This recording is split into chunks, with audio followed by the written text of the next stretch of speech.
Good afternoon ladies and gentleman.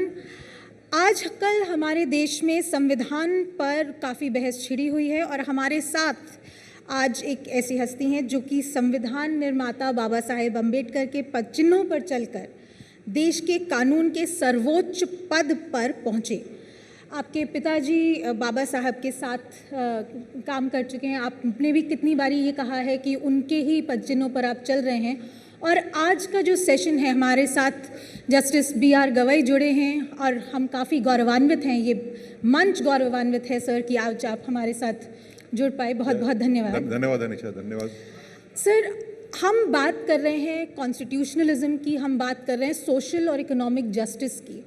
आपने कई बार ये बात कही कि बाबा साहेब से आप इंस्पायर्ड रहे, उनके पद चिन्हों पर आप चले हैं, उनकी जो सोशल और इकोनॉमिक जस्टिस की का जो आइडिया था वो आप देश में लाने की आपने कोशिश की। काफ़ी आपने उसमें नालसा की बात हो या एज अ जज काम हो, आपने काफ़ी कुछ किया। लेकिन सवाल यहाँ पर आके अटकता है सर कि जुडिशरी जजमेंट देती है और फिर जस्टिस लेकिन मिले या ना मिले, ये बड़ा सवाल रहता है। कैसे देखते हैं आप इस चीज़ को सर?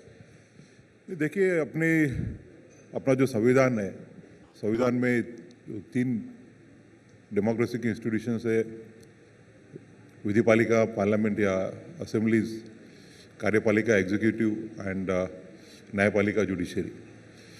तो कानून बनाना ये विधिपालिका का, पार्लियामेंट का काम है।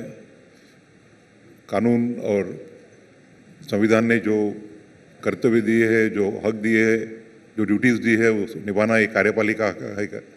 और judiciary acts as a watchdog to examine whether the laws framed by the Constitution, by the Assembly, Parliament, are within the four corners of the Constitution or not, and whether the executive performs the duties as earmarked for them under the Constitution and the laws.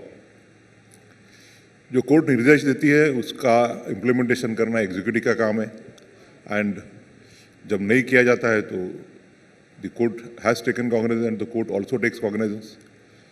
But ultimately, the judiciary doesn't have the power of a sword or implementing agency to execute its own orders.